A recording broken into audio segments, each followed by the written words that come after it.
오늘 주신 하나의 말씀 야고보서 제1장 19절부터 27절까지 말씀입니다. 제가 가진 성경은 신약성경 371면, 372면에 나와 있고요. 야고보서 제1장 19절부터 27절까지고요.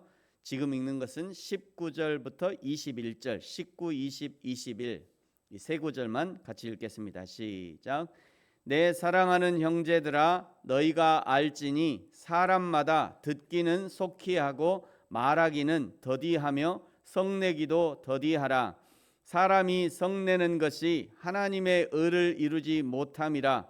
그러므로 모든 더러운 것과 넘치는 악을 내버리고 너희 영혼을 능히 구원할 바 마음에 심어진 말씀을 온유함으로 받으라.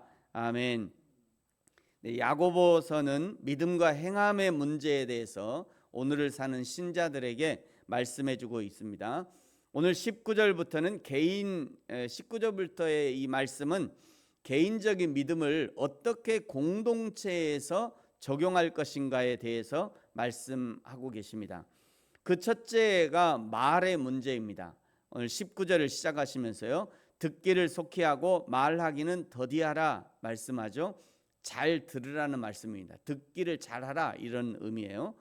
믿음이란 듣는 것의 문제입니다. 내가 무엇을 듣느냐가 내 신앙의 질을 결정하는 것입니다. 로마서도 신앙이란 들음의 문제로부터 시작된다고 말씀하죠.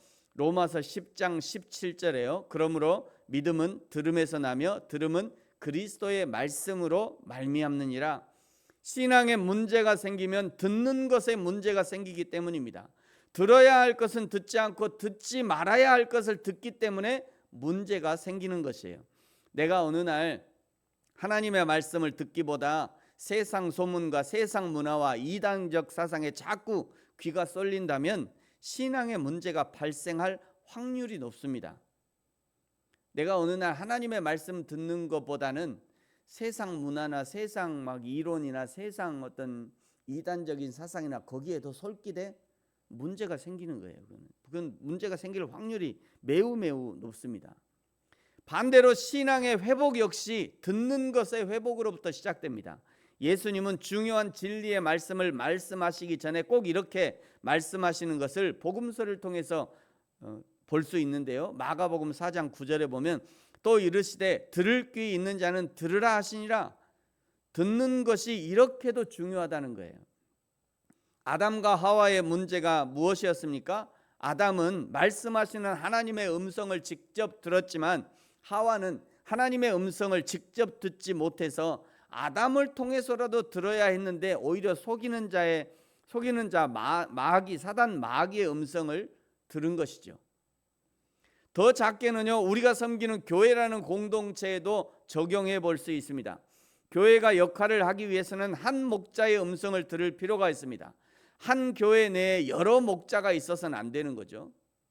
물론 지금 이 시대는 얼마든지 더 많은 더 고급의 설교나 강의를 온라인을 통해 얼마든지 들을 수 있습니다. 그러나 내가 섬기는 교회가 있다면 섬기는 교회의 목사님의 말씀과 지도를 받는 것이 더 좋습니다. 왜냐하면 아무리 좋은 강사, 아무리 유명한 강사, 성경을 기가 막히게 풀어내는 강사라 해도 그는 성경은 알아도 우리 교회에 대해서 모르고요, 성경은 알아도 나의 삶은 모르기 때문이죠. 조금 물러도 나를 낳아주신 엄마의 젖을 먹어야 아이는 건강합니다. 엄마의 품에 안겨 엄마의 심장 소리를 들으면서 먹는 젖이 살로 가고 아이를 건강하게 만들어요. 요즘은 이제 인터넷이 얼마나 좋습니까? 또 방송이 설교로 방송 아주 기가 막히게 하잖아요. 제가 듣는 어느 굉장히 저랑도 친한 집사님이 코로나 이후에 교회를 안 가신대요. 왜요? 그랬더니 인터넷에서, 광주에 사시는 분인데 인터넷에서 서울 그 선한 목자교회 유기성 목사님, 자기 방에 침대에 앉아서 유기성 목사님의 설교를 지금도 듣고 있대요. 주일에 교회 안 가고. 그건 바람직하지 않습니다. 바람직하지 않아요. 유기성 목사님이 저를 압니까? 내 삶을 압니까? 내 아픔을 압니까? 교회를 압니까? 아무것도 몰라요. 그분은 그냥 성경 말씀을 잘 푸는 것뿐이죠. 내 삶을 모르는데 그게 어떻게 나에게 도움이 되겠어요? 비유로 말씀드렸지만 엄마의 젖이 묽어서 엄마가 많이 못 먹어서 또는 영양을 충분하게 공급을 못 받아서 엄마의 젖이 묽어도 그 엄마 젖 말고요, 엄마의 심장 소리 들으면서 크는 아이가 건강해요. 그렇게 하시는 게 좋습니다. 성도는요, 듣기는 속히 하고 말하기는 더디하고 성내기도 더디해야 한다 말씀합니다. 그런데 지금 이 말씀이 1절에 있는 것처럼 흩어진 교회, 흩어진 12지파에게 하시는 말씀이라는 것에 주의해야 해요.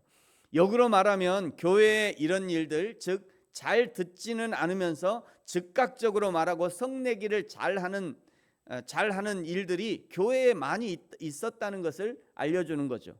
그래서 지금 교회들에게 권면하고 있는 것입니다. 왜 이런 말들을 주의해야 하냐? 20절에 사람이 성내는 것이 하나님의 의를 이루지 못하기 때문입니다. 교회란 무엇입니까? 하나님이 우리에게 명령하신 하나님의 일을 하는 것이 교회입니다. 하나님의 지상 명령을 실천해야 하는 것이 교회인 것이에요. 교회를 통해 더 많은 영혼들에게 복음을 전해야 하고, 교회를 통해 더 많은 나라와 민족 땅끝까지 이르러 증인의 삶을 살아야 하는 것이 교회입니다. 그런데 급하게 말하고 급하게 성내는 교회, 급하게 말하고 급하게 성내는 개인을 통해서는 이런 하나님의 일을 할 수 없다는 말씀인 것이죠. 21절에 그러므로 모든 더러운 것과 넘치는 악을 내버리라 말씀하죠. 더러운 생각, 더러운 말, 귀를 더럽게 하는 것, 눈을 더럽게 하는 것을 버려야 한다는 말씀입니다. 더러운 것 버리고 너의 영혼을 구원할 말씀을 들으라 말씀하시죠. 말씀을 받으라는 것은 22절에 귀로 듣기만 하고 듣고 그리고 행함이 있어야, 귀로 듣기만 하지 말고 듣고 그리고 행함이 있어야 그것이 듣는 것이라 말씀합니다. 23절에요. 말씀을 듣고 행하지 않으면 거울 앞에 서서 거울을 보면서도 자기 얼굴이 어떻게 생겼는지 모르는 사람과 같다. 25절 자유롭게 하는 온전한 율법이라는 것은 예수 그리스도를 통해 우리에게 허락하신 복음을 의미하는 거죠. 복음을 들은 자가 복이 있는 자가 아니라 그 복음을 듣고 행하는 자에게 복이 있다 말씀합니다. 복음의 시작은 듣는 것에서부터 시작되고 귀로 들을 뿐 아니라 마음으로 듣고 그 들은 것이 내 삶의 행함까지 연결이 되어야 그것이 진짜 듣는 것이라는 말씀인 거예요. 26절은 다시 한번 19절에서 했던 당부와 무엇이 참 믿음이고 무엇이 참 경건인지, 믿음이 있다 하는 사람들, 신앙이 있다 하는 사람들이 어떤 삶을 살아야 하는지를 당부하는 내용입니다. 여러분, 우리 26절은 같이 한번 읽겠습니다. 시작. 누구든지 스스로 경건하다 생각하며 자기 혀를 재갈 물리지 아니하고 자기 마음을 속이면 이 사람의 경건은 헛것이라. 다 아시다시피 재갈은 말에게 물려서 말의 방향을 조정하는 거죠. 우리가 흔히 보는 소의 콧뚜레하고 똑같은 겁니다. 소의 콧뚜레. 그런데 그 재갈, 그 콧뚜레를 자기 혀에 물리라고 말씀해요. 사람이 어떤 말을 하면 누가 가장 먼저 듣느냐면요, 가장 가까이 있는 사람이 가장 먼저 듣습니다. 그죠? 내가 어떤 말을 하면 가장 가까이 있는 사람이 가장 먼저 들어요. 아내, 남편, 또 자녀들, 이 사람들이 가장 먼저 듣고 영향을 받는 거예요. 근데 사실 그거보다 더 먼저 듣는 사람이 있죠. 자기 자신이에요. 자기 자신이 악한 말을 하잖아요. 입 밖에 나오기 전에 이미 내가 들어요. 내 머릿속에 그게 뱅뱅 돌아요. 악한 말을 하면요, 자기 자신이 제일 먼저 듣는 거예요. 내가 믿음의 말을 고백하면 그 말을 내가 가장 먼저 듣습니다. 내가 부정적인 말, 희롱의 말을 하면 그건 역시 내가 가장 먼저 들어요. 믿음의 고백 역시 마찬가지입니다. 믿음의 말, 믿음의 고백을 시작하면 그 말을 내가 가장 먼저 들어요. 그 믿음의 고백대로, 그 축복의 고백대로 인생이 움직여져 가는 겁니다. 누군가를 축복하면요, 나를 축복하는 거하고 똑같아요. 계속 누군가에게 축복의 말을 건네기 전에 내가 먼저 나를 축복하는 거죠. 그러니 축복의 사람으로 변화될 수밖에 없는 거죠. 그러므로 사랑하는 성도 여러분, 날마다 믿음의 고백을 먼저 하시기 바랍니다. 믿음의 말을 입에 달고 사십시오. 감사하단 말을 입에 달고 사세요. 입에 달고. 죄송하다, 미안하다 말을 입에 달고 사셔야 돼요. 저는 가끔 가서 이제 뭐 그런 얘기, 뭐 이게 제가 아주 습관적으로 막 아이고 감사합니다. 목사님이 감사해요? 왜 목사님이 감사해요? 또 어떤 아이고 죄송합니다. 그러면 왜 목사님이 죄송해요? 그냥 입에 이게 습관적으로 나오니까 그냥 이제 청년 때부터 그랬어요. 감사하단 말을 입에 달고 살고요. 죄송하다 먼저 사과하고 아이고 죄송합니다. 뭔가 이게 어색한 분위기가 되면 제가 먼저 아이고 죄송합니다. 제가 먼저 해요. 그러면 옆에 있는 친구가 왜 네가 왜 네가 감사해? 네가 왜 감사하고 왜 네가 미안해? 근데 그냥 제 입에 이게 붙었어요. 근데 그렇게 하면요 훨씬 좋아요. 빨리 그 분위기들이 빨리 좋아지고 누그러지고 그런 일이 있는 것 같더라고요. 제가 경험해 보니까요. 여러분 그런 말, 축복의 말 자주 입에 달고 사십시오. 쉽지 않습니다. 쉽지 않아요. 그 연습하셔야 돼요. 연습하시고 27절은요 무엇이 참 신앙, 참 믿음, 참 거룩한 삶인지를 알려주시는 부분이에요. 여러분 27절도 같이 한번 읽겠습니다. 시작. 하나님 아버지 앞에서 정결하고 더러움이 없는 경건은 곧 고아와 과부를 그 환난 중에 돌보고 또 자기를 지켜 새 속에 물들지 아니하는 그것이니라. 이것이 경건의 비결입니다. 지금도 돌아보면 우리 주위에 이런 사람들이 많이 있죠. 점점 이런 사람들이 많아지는 것이 지금 이 시대가 아닌가 생각합니다. 이런 분들이 교회에 와도 편하게 품어주고 힘을 낼 수 있도록 도와줄 수 있어야 합니다. 사랑하는 성도 여러분, 저와 여러분이 듣기는 속히 하고 말하기는 더디하고 그리고 우리의 혀에 재갈을 물려 믿음의 말, 사람을 세우는 말, 축복의 말을 많이 고백하고 비판적이고 정죄하고 깎아내리는 말은 줄여가고 점점 줄여가고 그리하여 먼저는 나 자신의 경건, 거룩을 세워가고 하나님의 교회 공동체를 세워가는 저와 여러분이 되어지기를 예수님의 이름으로 축복합니다. 기도하겠습니다. 하나님 아버지 감사합니다. 오늘 하루를 살면서 오직 믿음의 말을 하게 하시고 믿음의 말을 듣게 하시고 듣기만 하는 자가 아니라 듣고 행함이 있는 신앙이 되게 하여 주옵소서.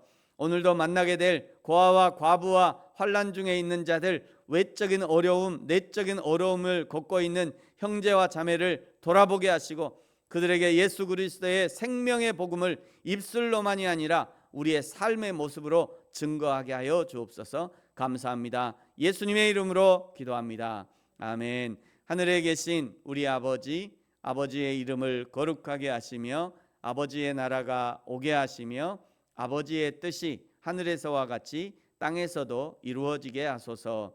오늘 우리에게 일용할 양식을 주시고 우리가 우리에게 잘못한 사람을 용서하여 준 것 같이 우리 죄를 용서하여 주시고 우리를 시험에 빠지지 않게 하시고 악에서 구하소서. 나라와 권능과 영광이 영원히 아버지의 것입니다. 아멘.